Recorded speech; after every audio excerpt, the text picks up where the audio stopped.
So this morning I found myself at club training in our canoe, 5:30 a.m. with a full moon hanging over, low over the water, tides rolling in that were bigger than usual. And let me tell you, the energy was just funky.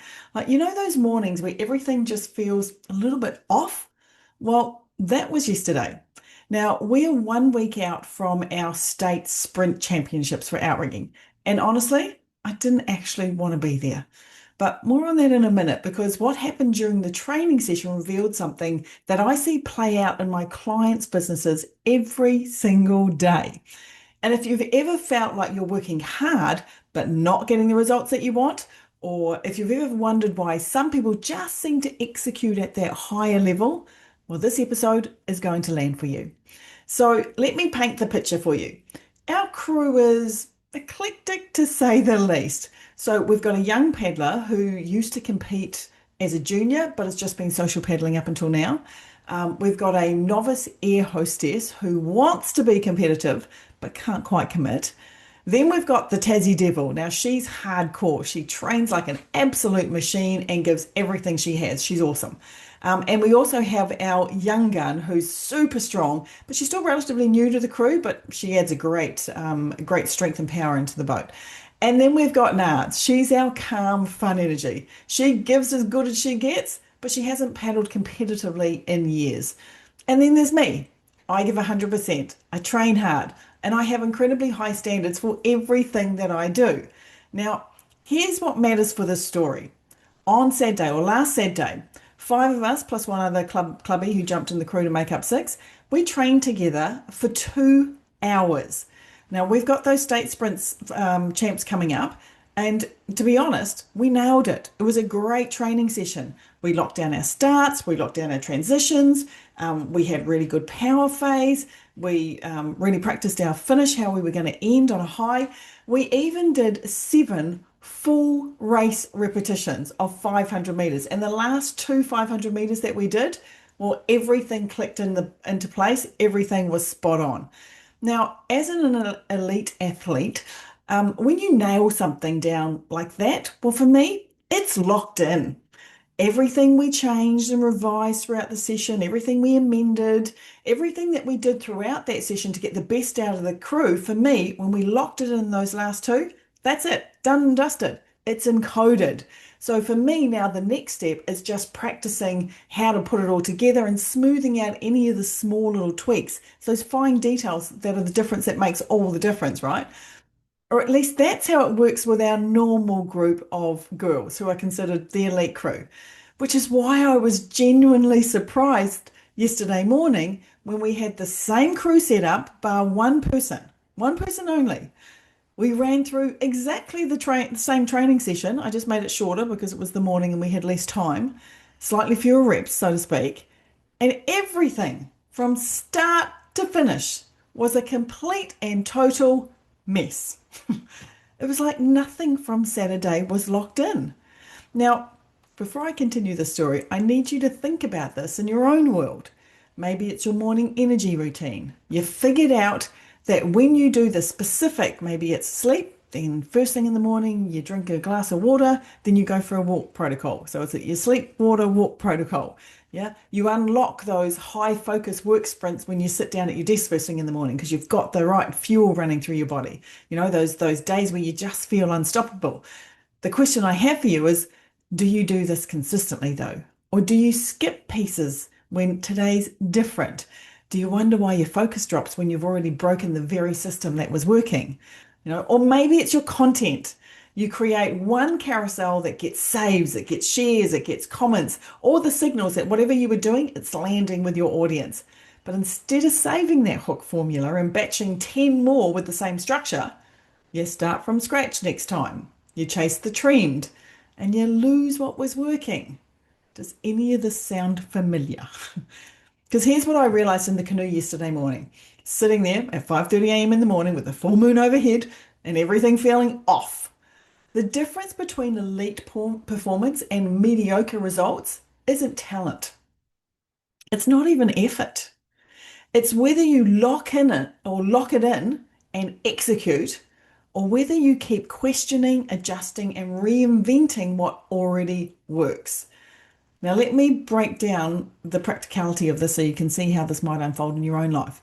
So, in a 500-meter outrigging sprint race, you've got a handful of elements. You've got the start, that's the explosive initial power to get the canoe up and running.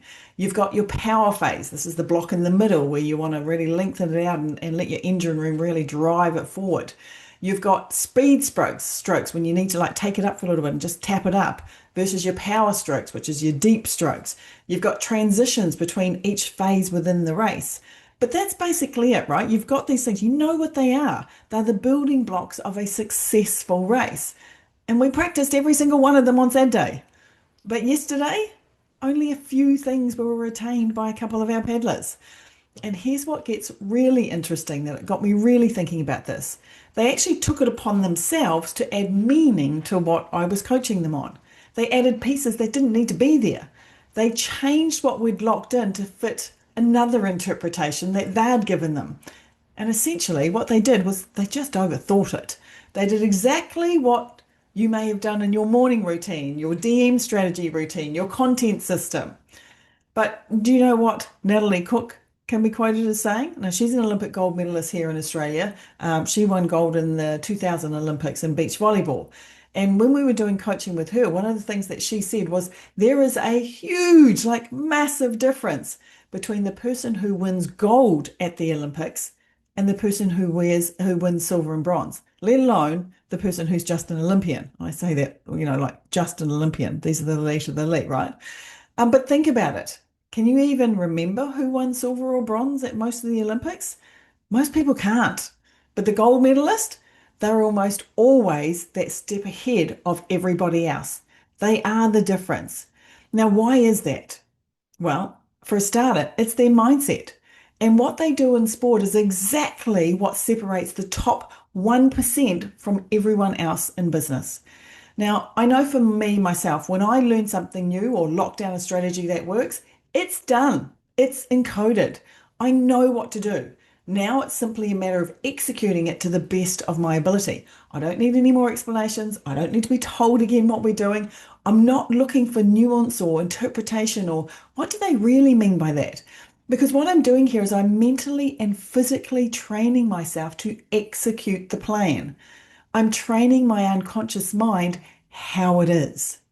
Now, unfortunately, some of our teammates, well, they weren't. They were still questioning. They were still interpreting. They were adding their own meanings to things, still trying to figure out if maybe there was a better way they could do it, or if they'd understood correctly, or perhaps if this other thing might work too. And this is what happens in businesses all the time. Here's what most people don't realize. Every time you go back to question the strategy, every time you add unnecessary interpretation, every time you pivot before you've fully executed, you're not being thorough. You're not being strategic even, but you are diffusing your power. Because mastery doesn't come from understanding 17 different ways to do something. Mastery comes from doing one thing excellently, repeatedly, until it becomes second nature. In that canoe yesterday morning, I watched our novice paddlers struggle because they were in their heads. They were thinking about the technique instead of embodying it.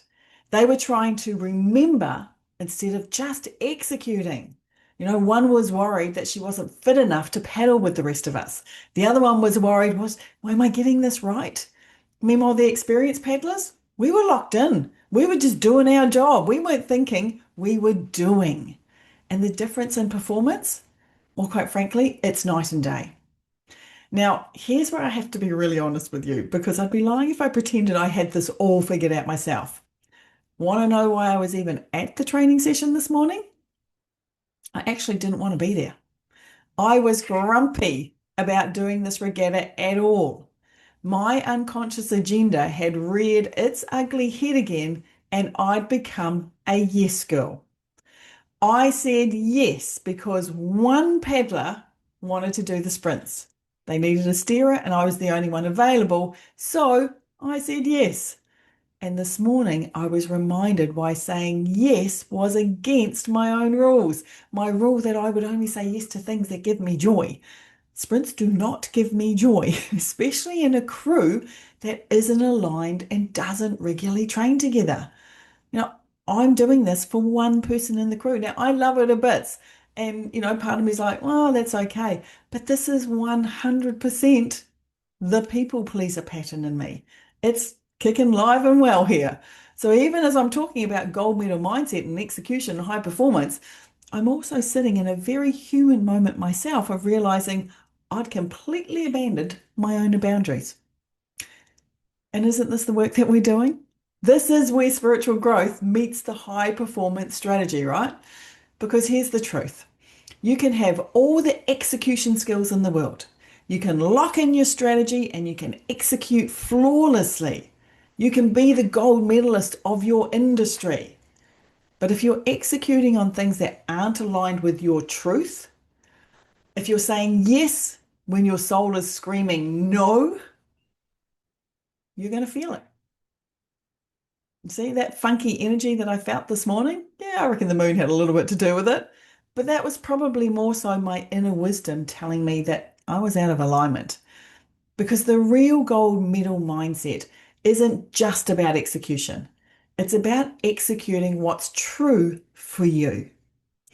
It's about locking in your strategy, not endlessly researching. It's about honoring your boundaries, not people pleasing. And it's about executing with focus rather than diffusing your power. And of course, being able to course correct when you drift and not beating yourself up about it. So here's what I want to ask you, or I want you to ask yourself, should I say. Where in your business are you still questioning instead of executing? Maybe it's your launch. Maybe you made a mid launch tweak that absolutely crushed it, boost conversions, felt aligned, brought in your dream clients. Well, here's what the gold medalist move would be. You'd write down what worked in a simple Word document or Google document, and you'd reuse it next time. But here's what most people do, the non-gold medalist move. You convince yourself every launch needs to be completely different and you start from scratch again. Or maybe it's at home. Maybe you finally cracked that bedtime routine that gets the kids down in 15 minutes flat. Same sequence, same order, no drama, all good. But 3 nights in, you introduce the screens because you're tired. Or you change the timing because, well, do you know what? Tonight's different. We've had a lot on today. And then all of a sudden, you're back to the chaos of wondering what happened. Or maybe it's something as simple as your Friday money block. 60 minutes that clears your reconciliations and gets you on top of your finances. But you keep moving that thing around in your calendar, waiting until, I need to be in the mood to do my finances. And that's when the backlog of stuff creeps back in again. I know that one from personal experience. See the pattern though? It's not that you don't know what works. You've already figured it out. But somewhere between knowing and doing, you start questioning again. You allow room for your unconscious agendas to have a say. And all they do is add complexity. They waste time looking for the better way before you've even mastered the one that you're currently doing that you know already works. So, where have you locked something in, but you're not actually practicing it? Where are you adding layers because you're afraid the simple thing won't be enough? And here's the deeper question. Where are you executing brilliantly on things that don't actually light you up? Because, my friends, success without fulfillment is not the goal.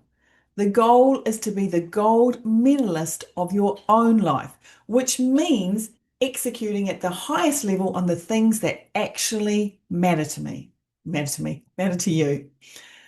After this race next week, I'm going to have a conversation with my crew. I'm going to honor what I've learned and I'm going to recommit to my own boundaries. And I'm going to stop saying yes to things that don't give me joy, no matter who asks. That's my personal next level work. So, what's yours? Maybe it's locking in your strategy and actually executing it for 90 days before you pivot onto something else. Maybe it's stopping the endless research and learning and starting imperfect action. Or maybe it's just having the hard conversation about what you will and won't do anymore. And listen, if you're sitting here realizing you've been stuck in this pattern for months, maybe years, you don't have to figure this out alone. This is exactly the work we do inside the Superconscious Switch community. So it's where high performers like you come to bridge that gap between knowing what to do and actually doing it consistently, between your higher self's vision and your daily execution, between crushing it in business and feeling aligned in life. So we don't do more strategy, you already have enough of that. We do the reprogramming work that makes execution feel natural instead of forced. We clear the patterns that keep you saying yes when you actually mean no. And we lock in what works and create the accountability to actually practice it. So if you're tired of understanding your blocks but still being controlled by them, if you're ready to become the person who doesn't just know better but does better, the Superconscious Switch is for you. Now you can find all the details in the show notes below, or just head to the school platform and look up the Superconscious Switch. I'd love you to join us there. So that being said, that's all I've got for you today. Next time you catch yourself spiraling in, let's say, interpretation or questioning your strategy for the 17th or 18th time, I want you to ask yourself, am I thinking like a gold medalist or am I diffusing my power?